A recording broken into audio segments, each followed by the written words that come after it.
espectador da TV.com.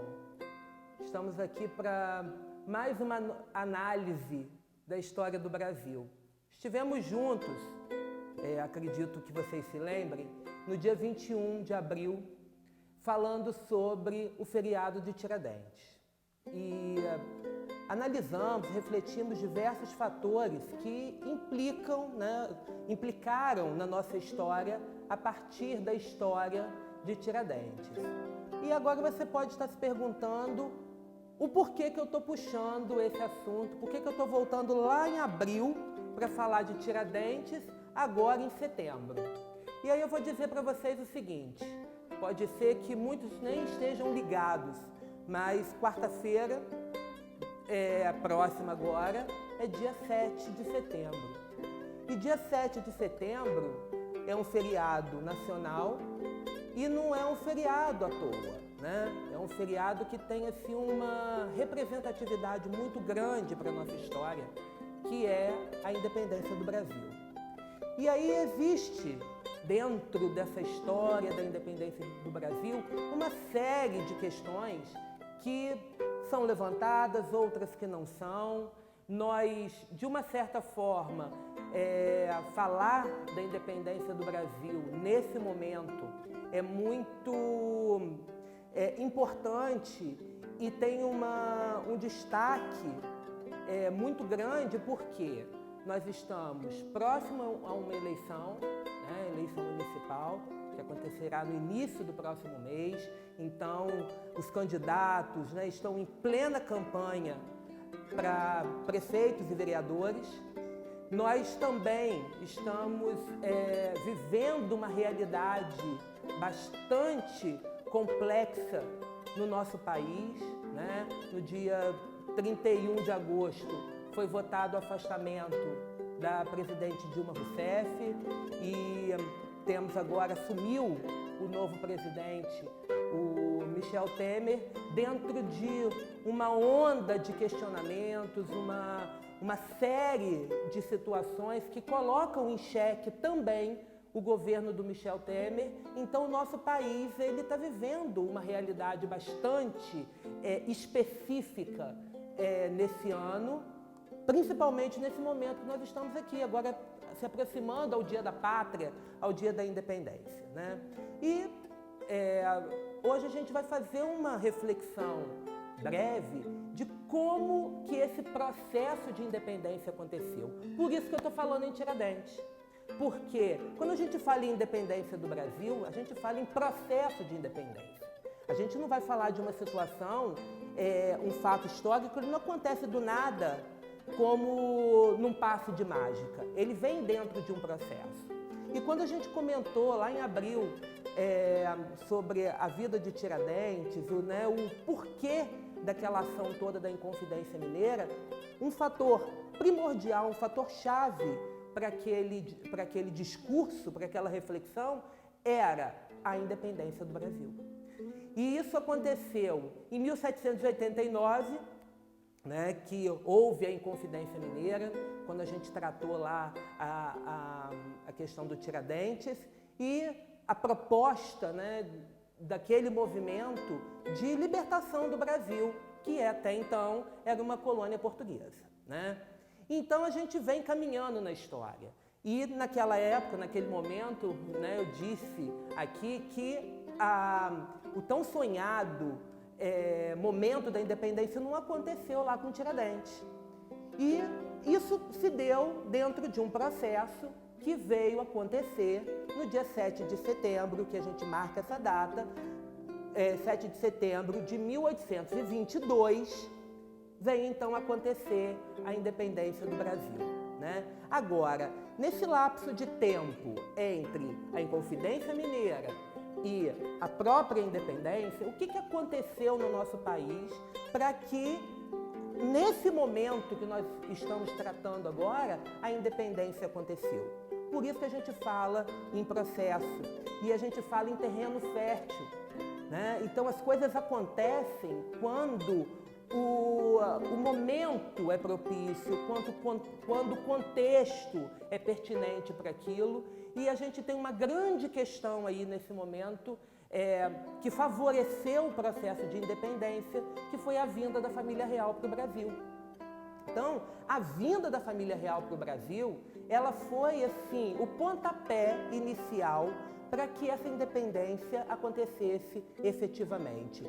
A vinda da família real para o Brasil aconteceu em 1808, né? Então, a partir do momento da chegada de D. João VI, né? Dona Maria, que era a rainha, né? D.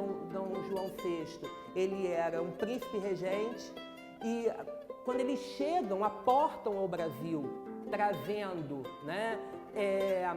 Não só a família real, como a corte portuguesa toda, em torno de 15 mil pessoas. Quando a gente fala em corte portuguesa, a gente pensa assim, devia vir uma meia dúzia de gente, mas não. 15 mil pessoas aportaram no Brasil da noite para o dia, né? Eles saíram de Portugal fugidos, na calada da noite, protegidos pela esquadra inglesa. Por que que isso tudo aconteceu? Por que essa fuga de D. João trazendo, então, a família real para o Brasil?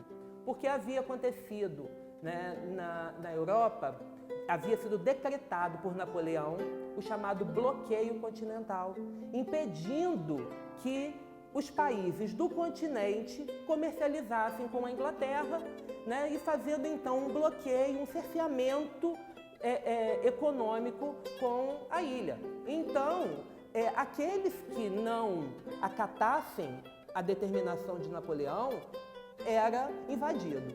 E D. João, né, naquele momento, respondendo pela mãe, que não estava no seu juízo perfeito, inclusive ela era apelidada de Maria a Louca, né, porque ela já vinha passando por um processo de demência, e o filho havia, então, assumido o governo, embora ele não fosse o rei, ele fosse um príncipe, né?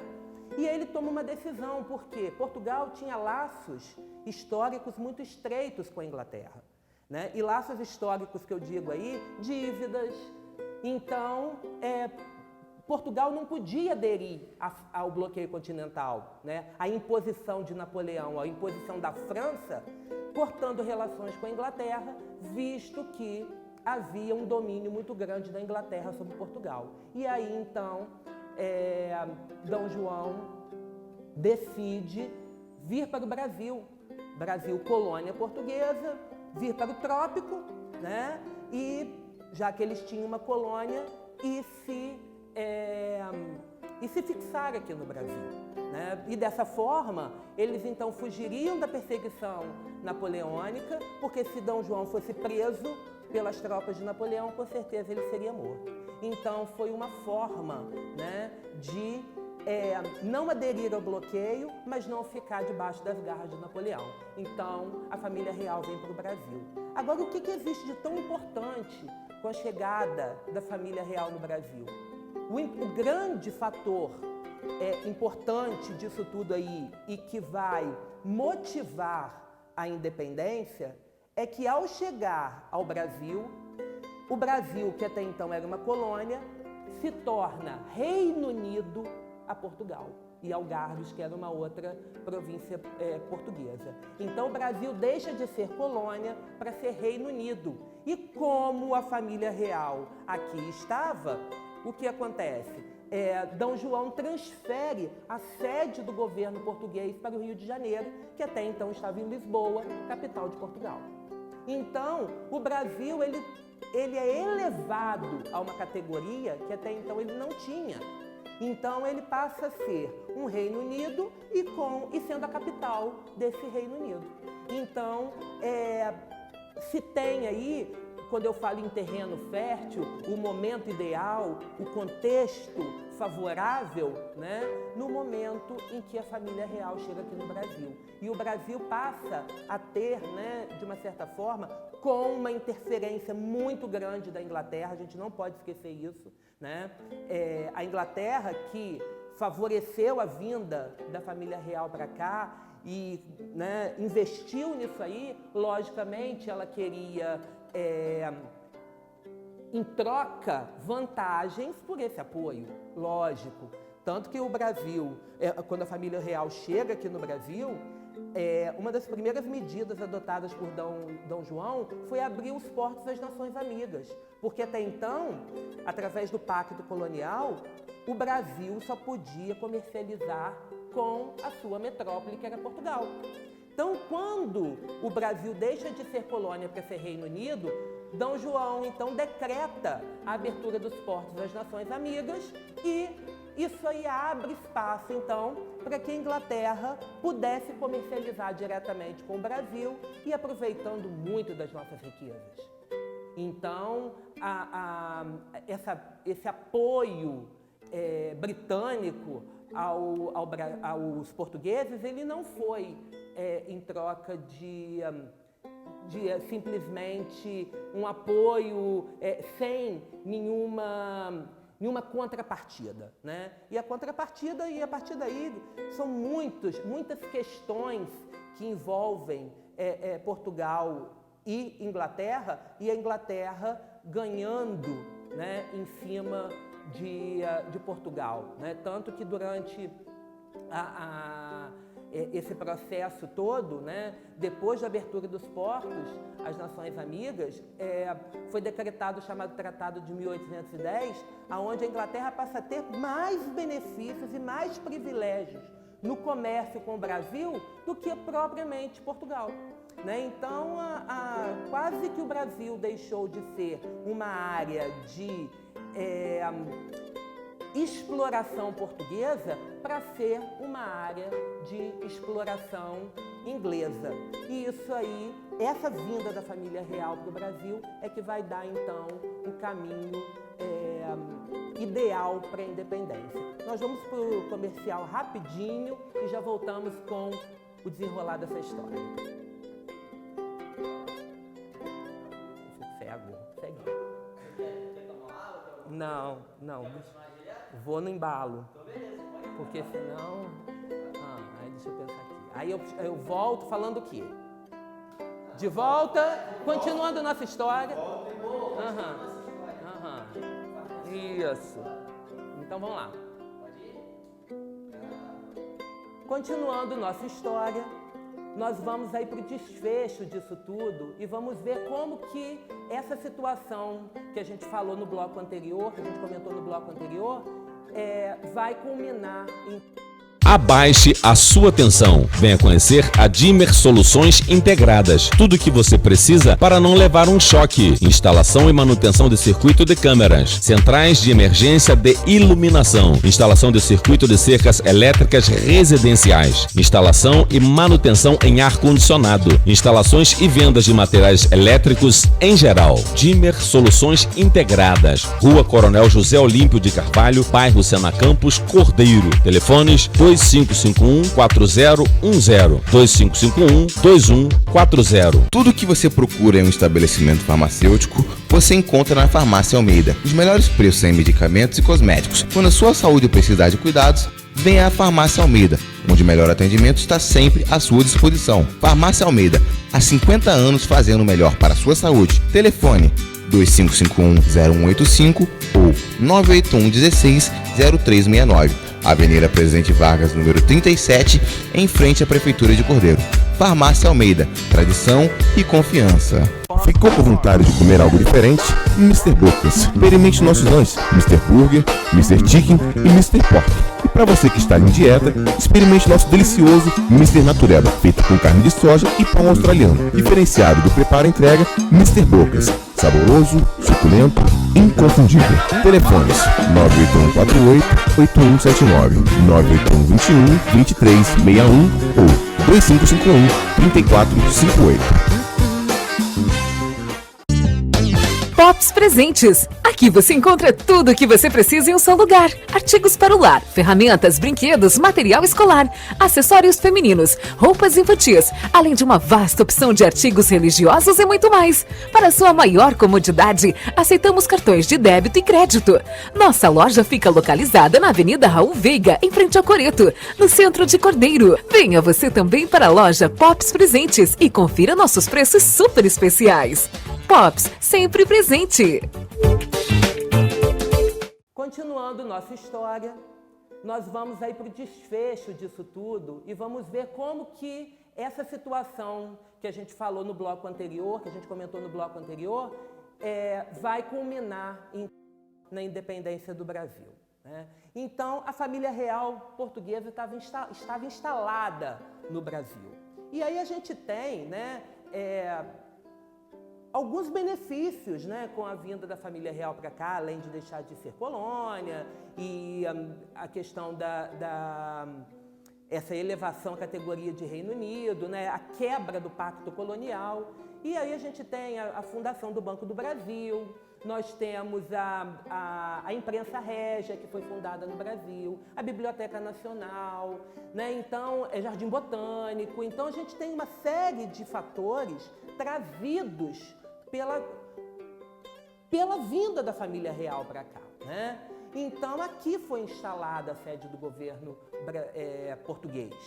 E assim foi até que, em 1822, estoura em Portugal uma revolução conhecida como a Revolução do Porto. Ela se chama Revolução do Porto porque ela aconteceu na cidade do Porto, a principal cidade portuguesa, porque, como o próprio nome está dizendo, é onde estavam os portos, onde, né, toda a questão de comércio acontecia, né? Napoleão havia já sido derrotado, a França havia perdido o seu poder, e quando a família real veio para o Brasil, né, os franceses haviam invadido Portugal. E aí começou-se um conflito, né, porque com a invasão francesa e depois a invasão inglesa, né, porque os ingleses impediram que os franceses crescessem dentro de Portugal e acabaram tomando o poder total, os portugueses entraram numa questão conflituosa e passaram a exigir que a corte portuguesa retornasse para Portugal, para Lisboa, porque, na verdade, os portugueses estavam sendo governados pelos ingleses, enquanto que a família real estava no Brasil. E já não havia mais o perigo de Napoleão. Então, houve uma reunião, né, chamada uma convenção, que foi a reunião das cortes, que decidiram, então, o retorno da família real para Portugal. E que D. João, então, voltasse para Portugal, reassumisse o trono, só que agora de uma maneira diferente, né? Porque quando D. João veio para o Brasil, ele saiu de Portugal como um rei absoluto. O que isso significa? O absolutismo, através do absolutismo, o rei tinha poderes para fazer o que quisesse, né? No retorno de D. João para Portugal, ele já retorna diferente. Ele já retorna como um rei constitucional, porque já havia se elaborado uma Constituição e ele volta para Portugal, então agora tendo que obedecer leis, o que é muito diferente, ser absoluto e ser constitucional. E D. João retorna, né, com a família real, mas só que ele deixa no Brasil D. Pedro, que era o filho, né, primogênito dele, como príncipe regente do Brasil. E retorna com a família real. E chegando em Portugal, os portugueses não aceitaram a permanência de D. Pedro no Brasil. Eles queriam o retorno de D. Pedro também, porque eles tinham um objetivo muito direto com o retorno da família real, que era a recolonização do Brasil, né? Talvez esse seja o grande fator de motivação para a independência, porque o medo dos brasileiros, dos comerciantes brasileiros, dos proprietários rurais do Brasil, o grande pavor era voltar a ser colônia. E já que D. João tinha voltado para Portugal, não tinha mais as ameaças napoleônicas e tudo mais, voltaria-se à normalidade. E dentro dessa normalidade estaria rebaixar o Brasil, que até então estava na categoria de Reino Unido, de volta a ser colônia de Portugal. E aí é que começa todo o movimento de independência, porque até então, até esse momento, os proprietários rurais, eles não apoiavam a independência. Vocês devem se lembrar que quando a gente falou lá sobre Tiradentes, uma das questões, né, que foi abordada, né, naquele comentário foi que a Inconfidência Mineira ela tinha sido realizada pela elite, pela aristocracia rural. E uma grande questão que era, dentro da Inconfidência Mineira, não havia o projeto da abolição. Por quê? Porque os proprietários rurais precisavam da mão de obra negra, né, escrava. Nesse momento, agora que a gente está tratando da independência, com medo de ser recolonizado, né, o Brasil com medo de ser recolonizado, a elite brasileira vai apoiar Dom Pedro para que Dom Pedro, então, fizesse a independência. E com o seguinte argumento, de que ele poderia ser rei, porque se ele retornasse para Portugal, ele seria o príncipe, né, aguardando, então, a herança do trono português, né, que só viria com a morte do pai.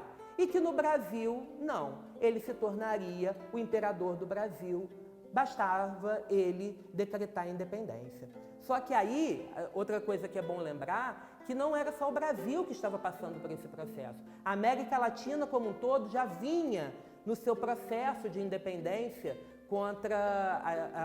em guerras contra a Espanha e tudo mais. Então a gente está num momento, né, num momento muito forte para a independência, porque não era uma realidade brasileira apenas, né? A única diferença era o seguinte, que no caso do Brasil era quase que uma troca, né? Saía o pai, entrava o filho. Não deixava de ser uma herança, porque o Brasil pertencia a Portugal, né? Então, de certa forma, quase que a mudança do poder, né, ela passou de uma forma muito sensível das mãos de um imperador para o outro. Inclusive, no restante da América Latina, as outras nações que se tornaram independentes, todas se tornaram república, né? E o Brasil não. O Brasil se tornou independente, mas uma monarquia, né? Porque era quase que um acordo meio que velado, mas que se sabia que aconteceria, de passagem de poder de pai para filho, né? Então, a gente vê assim, no restante da América Latina muitas guerras de independência. No Brasil não houve guerra, né? Então o nosso processo de independência chega a ser menor do que o dos outros por causa disso? Não, né? Por quê? Porque as realidades eram diferentes. Mas a gente não pode querer enfiar na história uma guerra, um processo de disputa que não aconteceu. É lógico que houve um momento ali, né, até quando Dom Pedro decidiu declarar a independência, que Dom Pedro baixou uma série de ordens no Brasil e veio uma contra-ordem de Portugal, do pai dele, através de um mensageiro, né? Dom João envia um mensageiro ao Brasil, né, para cancelar as ordens de Dom Pedro aqui. E aí é que se dá um encontro, porque Dom Pedro não estava no Rio de Janeiro, né, que era a capital do Brasil, estava vindo, né, de uma viagem, e se encontraram em São Paulo, às margens do rio Ipiranga, e ali então existe esse encontro de Dom Pedro com o representante, né, de Portugal, e Dom Pedro ali diz então que o Brasil, a partir daquele momento, era um país independente. Agora, essa questão de levanta espada, grita independência ou morte, e quadros, né, aquele quadro muito famoso daquele pintor Pedro Américo, que mostra, né, os dois exércitos, o português e o exército brasileiro, com fardas de gala, né, se enfrentando às margens do rio Ipiranga. Isso para muitos, falam assim, isso é mentira, porque isso que eu não gosto de história do Brasil, que é um monte de mentira. Vamos dizer assim, é uma mentirinha, né? Apenas para dar um colorido diferente, né? O ruim é que as pessoas passam a tomar isso como verdade e passam adiante uma história que não é totalmente real, né? Mas a pintura do quadro é para representar aquele momento grandioso da independência do Brasil. Então o Brasil se torna independente, Dom Pedro já tinha se indisposto com o pai dizendo, né, naquele chamado dia do fico, né, dizendo ao povo que ele ficava no Brasil. Isso tudo foi azedando um pouco a relação dos dois, né, de pai e de filho. Mas a independência acontece naquele momento, né, e o Brasil, o sonho da independência acontece, mas o sonho da república fica para mais tarde. O sonho da abolição fica para mais tarde, né? Então, naquele momento, o Brasil se torna uma nação independente. E a gente diz o seguinte, que a verdadeira independência havia ficado para as futuras gerações. Quais gerações, né? Podemos nos encarar como futuras gerações daquelas pessoas lá do passado, né? E a nossa independência, ela é uma independência total ou ela é uma independência, continua sendo uma independência política, mas ainda com estreitos laços de dependência financeira, tecnológica, né? E até de interferência política. Então, nesse dia 7 de setembro, né, que vamos comemorar a nossa independência, sim, né? Agora, tendo um pouco mais de informação sobre esses acontecimentos e vamos nos entender como cidadãos livres, capazes de fazermos nossas escolhas, lutarmos pelos nossos direitos, exercermos nossos deveres quando nos são exigidos, mas que, acima de tudo, somos um povo livre e capazes de escolher os nossos governantes. Até a próxima.